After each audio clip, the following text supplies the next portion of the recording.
কয় যে তোরে ভালোবাসি। আমি বললাম আমি ভালোবাসা চাই না, আমি ভোট চাই। কয় ভোট ভালো না বাসে তোরে ভোট দেবো কেমনে? আমি বিশ্ববিদ্যালয়ের রাষ্ট্রীয় নির্বাচনে আমাকে একটা হলের জিএস ক্যান্ডিডেট করা হয়েছে, আমি ভোট চাওয়ার জন্য গিয়েছি। আমার ডিপার্টমেন্টের আমার বান্ধবী বলছে যে তোরে ভোট দেবো না, তুই খারা। আমি বললাম এই আগে তুমি ছিলে, এখন তুই। আমি ডাকতেছি আপনি। কয় যে তোরে ভালোবাসি। আমি খুব লাজুক প্রকৃতির মানুষ, আমার পরিবারের সদস্যরা আছেন কেউ কেউ জানেন তারা। আমি আমার ভোট চাইতে গিয়েছি যে আমি জিএস ক্যান্ডিডেট শহীদ শামসুজ্জোহা হলের। তো এরকম নিচের দিকে তাকায় কথা বলতেছি, তো এই তুমি মাসুদ না? বললাম জি আপা আমি মাসুদ। তো ঠিকই হয়েছে কি ওই যে আমি তো জিএস নির্বাচন করব, একটু আমার জন্য দোয়া করবা আর আমার একটু ভোট দিবা। বলছে মাথা জাগাও। জাগাইলাম। এখন কি করবো? বলছে তাকাও আমার দিকে। বললাম আপা এটা তো আমাদের শিবির থেকে নিষেধ করা আছে, এটা তো শিবির থেকে আমাদের নিষেধ করা আছে, এটা যদি কেউ দেখে তাহলে আমার সাথীপদ থাকবে না। তাই নাকি? এটা তো আমাদের বলা আছে। আমি বললাম জি আপা এটা বলা আছে। বলছে তাহলে ভোট নেবে কি করে? আমি বললাম এই যে ভোট চাই দিচ্ছি আপনাকে, শরীয়তের সীমা যেন লঙ্ঘন না হয়, কারণ এটা তো শুধু শিবিরের নির্দেশ না, এটা আল্লাহ আল্লাহ রসুলের নির্দেশ। একবার কারো দিকে আমাদের বোনদের, আমাদের মায়েদের, এরকম যারা কন্যা সন্তান তাদের দিকে যারা শরীয়তের দৃষ্টিতে তার জন্য জায়েজ দেয়, একবার তাকালে আল্লাহ মাফ করবেন। দ্বিতীয়বার তাকানোটা মাফ করবেন না, শুধু বলা হয় যে ওই যে তাকানোটা শফিকুল ইসলাম মাসুদের না, তাকানোটা ইবলিসের। আচ্ছা এটা জামাতের কথা, যে শিবিরের কথা, কার কথা? প্রিয়নবী মুহাম্মদুর। আচ্ছা এইরকম ইবলিস ঢাকায় আছে, পটুয়াখালীতে তো নাই, যে একবার তাকানোর পর দুইবার তাকানোর মতো আল্লাহর ওলি এই সমাজে আর পাওয়া যাবে না। শুধু একবার কোন রকম তাকায়, আর চোখ ফিরায় না, কারণ একবার যায়। চোখ ফালাও না কেন? ফালাই এরপর কি করবো? এরপর তো ইবলিস হয়ে যাবো। একবার যেমন তাকান দিছে, ওর মধ্যে যে ইবলিস ঢুকে গেছে ওই হুঁশিয়ার তার নাই। আমার অভিভাবক বৃন্দ, আপনাদের কষ্ট বাড়াতে চায় না, বাংলাদেশ ইসলামী ছাত্র শিবিরে ইবলিসপনা থেকে একজন যুবককে বাঁচানোর জন্য আমাকে যখন এই কথা বলেছে, আমি যখন বললাম আপা আমি যদি আপনার দিকে তাকাই আমি আপনার ভোট নেব না, আমি আপনার ইজ্জত নেব, আমার এটা ভিডিও ক্লিপে ভাইরাল কথা আছে। আমি যদি চোখ দিয়ে আপনার দিকে তাকাই, আপনার দৃষ্টির দিকে তাকাই, আপনার চেহারার দিকে তাকাই, আপনার শরীরের দিকে তাকাই, ইসলাম বলছে আমার মধ্যে কুপ্রবৃত্তি আমাকে সব সময় দাবিত করে। এটা একজন পীর সাহেব এটা বললে হবে না, এটা আমরা তো পীরের এলাকার লোক, সব পীর তো আমাদের এলাকা আলহামদুলিল্লাহ, পীরদের প্রতি শ্রদ্ধা রেখে বলছে। আমার এক পীর বলছিল, ওই পীরের নাম বললাম না, বলছে মাসুদ কোনো লোক যদি বলে যে কোনো কন্যা কোনো নারী দেখার পরও তার কোনো সেন্স পরিবর্তন হয় না, তার ওর পিছনে নামাজ পড়া হারাম। ওর পিছনে? আমি বললাম হুজুর এটা কি করলেন? এটা আল্লাহর ওলি, এটা বিরাট ব্যাপার স্যাপার, যে কোনো তার চেঞ্জ নাই, কোনো তার ইয়ে নাই, ইমোশন নাই, বিরাট ব্যাপার, আল্লাহর সাথে ডাইরেক্ট লাইন। বলছে ডাইরেক্ট না, ওটা ইবলিসের সাথে ডাইরেক্ট লাইন। কারণ প্রথম কথা হলো মিথ্যা কথা বলছে, কারণ এটা হলো আল্লাহ দেওয়া নিয়ম, এই নিয়মটাকে সে অস্বীকার করছে। দুই হইলো তাহলে তার মধ্যে পুরুষত্ব নাই, আর এরকম পুরুষত্ব না থাকলে ইমামের জন্য জায়েজ নেই। তিন নম্বর কারণে যে কারণে নামাজ পড়বা না সেটা হলো এই আল্লাহদ্রোহী, এই আল্লাহর আইনের বিপরীতে সে দাঁড়িয়ে গেছে, এর পেছনে নামাজ তিন কারণে পড়া জায়েজ নেই। আমার মায়েরা, আমার শিক্ষক মন্ডলী, আমার সুধী মন্ডলী যারা সন্তানদেরকে নিয়ে এসেছেন, আচ্ছা না শোনার আগে চ্যালেঞ্জটা নেওয়ার জন্য রাজি আছো? না শোনার আগে রাজি হইলা কেন? কেন রাজি হইলা? একজন যদি রাজি হও এটা আফসোসের ব্যাপার। কেন হাত তুললা? দুইটা কারণে, এক অমনোযোগী, দুই তোমাদেরকে এরকম অন্ধভাবে এই রাষ্ট্র তোমাদেরকে পরিচালনা করলেও তোমরা পরিচালিত হবা বলে আমাদেরকে বিশ্বাস করতে হবে, অথচ এই দুটা কোনোটাই আমরা প্রত্যাশা করি না। আমার প্রিয় ডাক্তার, যারা ডাক্তার হবা, যারা ইঞ্জিনিয়ার হবা, ডাক্তার পড়েছেন, থার্ড ইয়ার, সেকেন্ড ইয়ার চলতেছে, ফোর্থ ইয়ার শেষ, এবার তিনি ইসে ভর্তি হবেন, কোথায়? ফিফথ ইয়ার শেষ করার পর কোথায় ইন্টার্ন করে? কি করে? ইন্টার্নিতে ভর্তি হয়, ইন্টার্নিতে ভর্তি হয়েছে। টিচারদের সাথে ক্লাসের এক ফাঁকে জোহরের নামাজের সময় হয়েছে, আজকেও জোহরের নামাজের সময় হবে একটু পরে। ডাক্তার দাঁড়িয়ে বললো যে স্যার আমার একটু কথা আছে। বলছে কি কথা? স্যার জামাতের সময় হয়ে গেছে তো আমাকে একটু নামাজ পড়ার সময় দিতে হবে। বলছে এই কারণেই বলছি, এই বিজ্ঞানের ক্লাস টেলাসে, ডাক্তারের ক্লাস টেলাসে নামাজের সাথে এগুলোর কোনো সম্পর্ক নাই, আমার ক্লাসে এগুলো বলবা না। সাথে একটা ইংলিশ মারি দিয়েছে, যে ইংলিশ মারলে স্মার্টনেস, কি English? Science and religion can go together. সব ছাত্রছাত্রীরা মনে করছে ওরে বাপ সেই শিক্ষক, মারাত্মক জিনিস। Science and religion can go together, বিজ্ঞান এবং ধর্ম একসাথে চলতে পারে না, সব থ মেরে গেছে। ওই ছাত্র বলছে যে স্যার আমি যদি ফেলও করি, আমরা যদি বাদও দেন, আমার নামাজে স্যার একটু যাওয়া লাগবে। এখন আপনি অনুমতি দিলেও যাব, না দিলেও যাব। এখন আপনার আদবের সাথে যেতে পারলে আমার জন্য ভালো। স্যার দেখছে পরিস্থিতি ভালো না, বসে যাও, তোমার মতো ছাত্রদের নামাজে যাওয়াই ভালো। গিয়েছে, নামাজ থেকে ফিরেছে। আমি এগুলো শুধু গল্প বলার জন্য বলছি না। It's your stamina, it's your decision, it's your standard, it's your message, it's your future, it's your career, it's your responsibility. ছাত্র ফিরেছে, এবার লাস্ট টেস্টটা হবে, সবাইকে কুইজের জন্য দিয়ে দেওয়া হয়েছে। ওই ছেলে ফার্স্ট হয়েছে, সে জানে না, নাম নাই তো, রোল আছে শুধু। এই ফার্স্ট কে হয়েছে, দাঁড়াও। এ তো মনে করছে যে ফার্স্ট হয়েছে ওই যে বেনামাজি, আল্লাহরই স্বীকার করে না এরকম একটা। এ তো খুব কৃতিত্ব, এই ফার্স্ট হয়েছে কে, দাঁড়াও। বলছে স্যার রোল বলেন, রোলই তো বলেন নাই। বলছে আচ্ছা রোল হলে এত, দাঁড়াও। নামাজি ছেলে দাঁড়ায় গেছে, স্যার আমি। ওনার হাসি মুখ আর স্যারের হলো গোমরা মুখ, যেহেতু ফার্স্ট হওয়ার কথা না, এ তো চলেই গেল একটু আগে ক্লাস থেকে, এ ফার্স্ট হলো কি করে। ওই ছাত্র আসছে, বলছে যে এখন আগেই থেকে ঠিক করা ছিল, তার অনুভূতি প্রকাশ করা হবে এবং তার অনুভূতি শোনা হবে, যে ফার্স্ট হলো কি করে। আসছে, দাঁড়াইয়ে প্রথম শুরু করছে স্যারের বক্তৃতা দিয়ে। সম্মানিত শিক্ষক মণ্ডল কর্মীরা, ইটস ইউর গুড মেসেজ। আমাদের সম্মানিত শিক্ষক একটু আগে বলেছিলেন science and religion can go together, আর আমি তোমাদেরকে বলছি science without religion can go together. বিজ্ঞান ধর্ম ছাড়াই চলতে পারে না।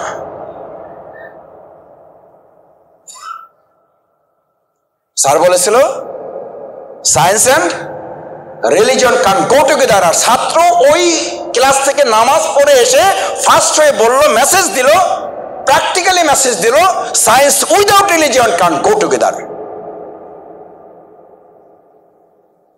যে বিজ্ঞানের সাথে ধর্মের সম্পর্ক নাই, ওটা বিজ্ঞান না, ওটা অন্ধ, ওটা ধ্বংস। ওটা কেন ধ্বংস? আচ্ছা তোমাদের আবু জেহেলের নাম তো কারো জানা নাই।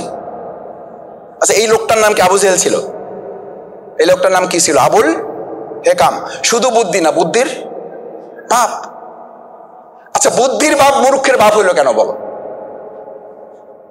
কেন মূর্খের বাপ হইলো এই লোকটা? এই লোকটা কি বিজ্ঞান জানতো না, ম্যাথ জানতো না, জিওগ্রাফি জানতো না, সায়েন্স জানতো না, বায়োলজি জানতো না? এখন পর্যন্ত বলা হয় পাথর খোদাই করলে সৌদি আরব বা ওই রাষ্ট্রগুলোতে যে বিজ্ঞান, যে লিটারেচার, যে জিওগ্রাফি, যে ম্যাথ পাওয়া যায় পৃথিবীতে এখন পর্যন্ত তার ধারে কাছে যাওয়া যায় নাই। তাহলে what is the difference between Abul Hakam and Abu Jahl? What? এটা আমার মায়েদেরকে বলতে হবে, এটা আমার শ্রদ্ধাবোধের শিক্ষকদেরকে বিবেচনায় নিতে হবে। এই বিবেচনায় নিতে হবে বলে শফিকুল ইসলাম মাসুদ প্যান্ট শার্ট পরে এখানে কথা বলতে পারে। এখনই জোহর নামাজের আজান হবে, টুপি ছাড়া অথবা টুপি সহ এই পটুয়াখালীর সবচেয়ে বড় মসজিদে দাঁড়িয়ে সালাতুল জোহরের ইমামতি করার যোগ্যতা ছাত্র শিবির তৈরি করে দিতে পারে। Challenge, challenge. Please let's go. চলেন এই প্রোগ্রাম শেষে। This is my not credit, this is my not credit for my mother and father. আমি আমার বাবা মার প্রতি কৃতজ্ঞ যে তারা আমাকে বিছনা ওয়ার্ডিং গোল করে বাইন্দা তারপর বলতো শিবিরের কাছে যাও। এই পটুয়াখালী, এটাকে ট্রেনিং সেন্টার বলা হতো, ট্রেনিং টিস কি স্কুল বলা হতো, টিটি।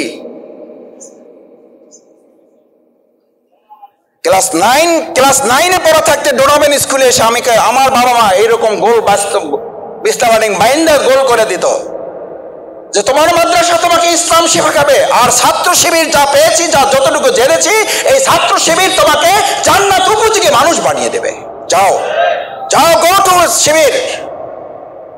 আমার মা আমার বাবার পকেট থেকে টাকা চুরি করে, এখানে কোন মা আছেন বাবার কাছ থেকে টাকা চুরি করেন আমি জানি না, আমার মাকে আমি চুরি করতে দেখছি। চুরি করা মানে বুঝেন, আগে নিয়ে দিত পরে বলতো, বলছে ছেলেকে তো তুমি দিবা না, চাইলে তো দিতা না, দিলেও তো সময় লাগতো, অত সময় আমারও নয় তোমার ছেলেরও নাই। নিয়ে দিছি, তারে 200 টাকা দিছি, শিবিরে লাগবে, ওখানে তার ইয়া দিতে হবে, ডেলিগেট ফি জমা দিতে হবে। তোমার ছেলে যাইতে চায় নাই, তোমার পক্ষ থেকে আমি 200 টাকা দিয়ে তারে পাঠিয়ে দিচ্ছি, মাফ করলে করো, না হলে নাই। আমার মায়ের কথা শুনে বলছি।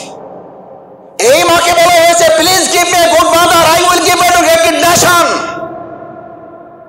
আমাকে ভালো মা দাও, আমি একটা ভালো জাতি, একটা ভালো দেশ, একটা ভালো রাষ্ট্র উপহার দেব। আমার মায়েরা যারা, আমার কন্যারা যারা আছো, এরকম একটা ভালো মা হওয়ার জন্য ইসলামী ছাত্র শিবির তোমাকে আজকে সিদ্ধান্ত নিতে অনুরোধ করছে।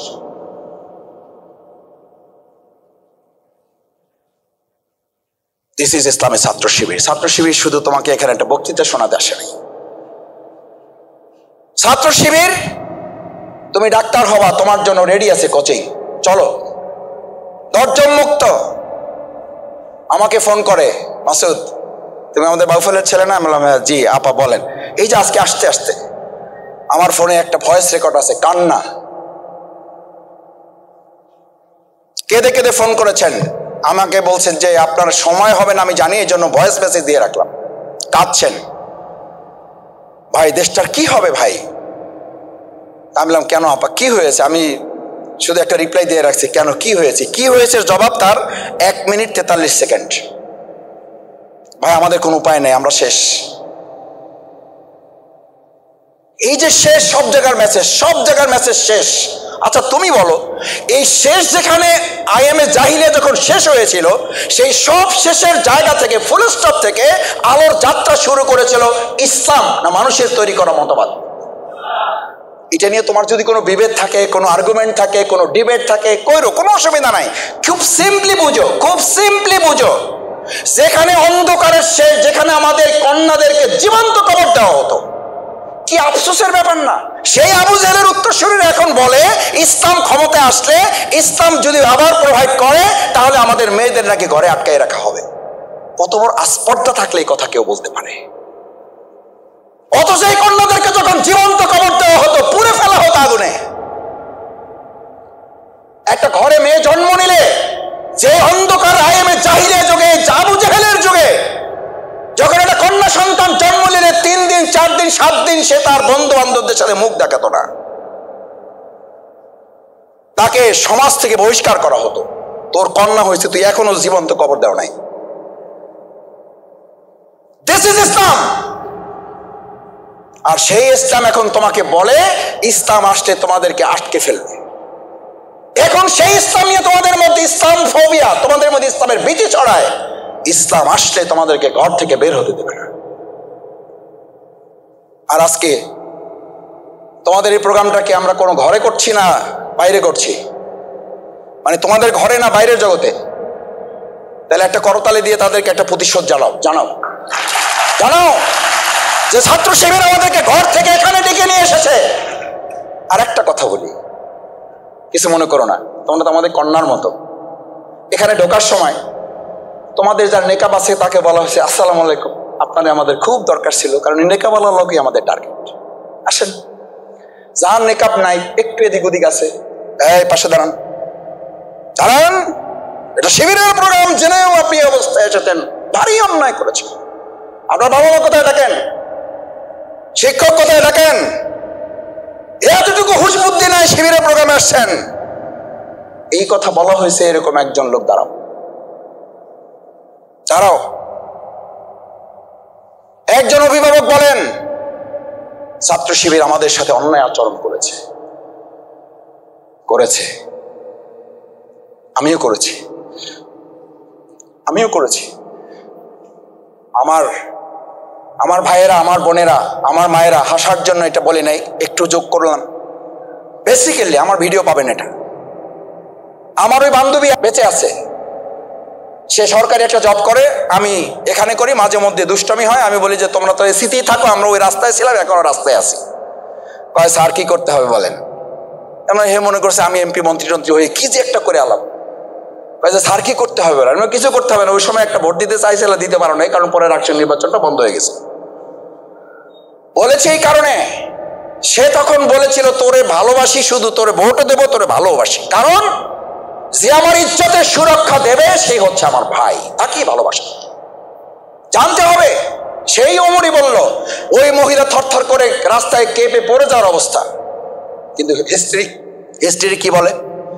হিস্ট্রি বলে ওই কন্যা, ওই সুন্দরী রমণী যুবতী বললে যে তোমার হাত থেকে তো রক্ষার আর কোনো উপায় নাই, আমার স্বর্ণ গহনা যা আছে সব নিয়ে নাও, আল্লাহর রাস্তায় আমার ইজ্জতটা বাঁচাও। বলছে যে আমি ওমর কিছুক্ষণ আগে মুহাম্মদুর রাসূলুল্লাহ সাল্লাল্লাহু আলাইহি সাল্লামের কাছে ইসলাম কবুল করে এসেছি, তোমার স্বর্ণ গহনার তো নিরাপত্তা আমি দেবই, তোমার নিরাপত্তা দেওয়ার দায়িত্ব আমার, তুমি আমার পিছনে থাকবে, পিছনে থেকে তুমি আমাকে গাইড করবে, সামনে যাবে পিছনে যাবে ডানে যাবে না বামে যাবে। বলছে কেন, আমি সামনে যাই তুমি পিছনে আসো? বলছে না। বলছে আমি ওমর ভালো হয়েছি, মুসলিম হয়েছি, এটা ঠিক আছে, কিন্তু শয়তানি প্রবৃত্তি আমার মধ্যে এখনো আছে, আমি তোমার দিকে চোখ দিতে চাই না। দিস ইজ ইসলাম। প্রিয় তরুণেরা, প্রিয় যুবকেরা, এই সমাজ রাষ্ট্র বিনির্মাণে আজ এমন বিশ্ববিদ্যালয় যেখান থেকে 100 সেঞ্চুরি করার দুঃসংবাদ আমাদের কাছে পাওয়া যায়। আমি মাঝে মধ্যে বলি আমাদের তরুণরা, আমাদের যুবকরা সবচেয়ে বেশি ধ্বংস হয় কি গ্রামে না শহরে? শহরে। বিশ্ববিদ্যালয়ের হাট, বিশ্ববিদ্যালয়ের মাঠ, তোমাদের বিশ্ববিদ্যালয় সোহরাওয়ার্দীর মাঠ, ঢাকা বিশ্ববিদ্যালয় যাবা না? যাবা, ওয়েলকাম। ঢাকা মেডিকেলে ওয়েলকাম, বুয়েটে welcome, Suhrawardy welcome, Sher e Bangla welcome, সলবিল্লা ওয়েলকাম। আমরা তোমাদের জন্য দাঁড়িয়ে আছি। ওই মায়ের, ওই বোনের যে কথাটা বলার জন্য তুলেছিলাম, ফোন করেছিল, তার ছেলেটাকে আমি যেন শুধু রেটিনাতে ভর্তি করাই না, ভর্তি করাবো এবং শিবিরের হাতে তাকে তুলে দিয়ে বলবো সে মেডিকেলের চান্স পাক আর না পাক, সে যেন 5 ওয়াক্ত নামাজি হয়। আমি বললাম আমাদের এরকম তো কোচিং নাই আপা। বলছে মাসুদ তুমি মিথ্যা কথা বলবো না। আমি বললাম আপা এটা কোনো কথা বললেন, আমি মিথ্যা বলবো কেন? আমাদের 5 ওয়াক্ত নামাজের তো কোনো কোচিং নাই, আমাদের কোচিং হলো মেডিকেলে তাকে চান্স পাওয়ানোর কোচিং। বলছে ওই চান্স পাওয়ানোর কোচিং এ আমি শুনেছি তোমাদের আলাদা স্পেশাল ক্লাস আছে, সেই ক্লাসে তোমাকে ভর্তি করে দিতে হবে আমার ছেলেটা, যেন মেডিকেলেও চান্স পায় আবার 5 ওয়াক্ত নামাজিও হয়। আমি বললাম আপা ঠিক আছে, আমি শিবিরের ভাইদেরকে আমি বলে দেবো সে মেডিকেলে পড়ার পাশাপাশি যেন 5 ওয়াক্ত নামাজিও হয়। আমার বোনেরা, আমার ভাইয়েরা, আমার কন্যা সন্তানেরা, আমার তরুণ যুবকেরা, তোমাদেরকে শেষ আহ্বান জানায়, আসো। Our knowledge brings us nearer to ignorance. আমাদের জ্ঞান আমাদেরকে অজ্ঞতার দিকে নিয়ে যাচ্ছে। Our ignorance brings us nearer to death. আর এই অজ্ঞতা আমাদেরকে বিপদের দিকে না, আমাদেরকে মৃত্যুর দিকে ধাবিত করছে। এখান থেকে বাঁচার জন্য বাংলাদেশ ইসলামী ছাত্র শিবির তোমাদেরকে আহ্বান জানায়, আসো।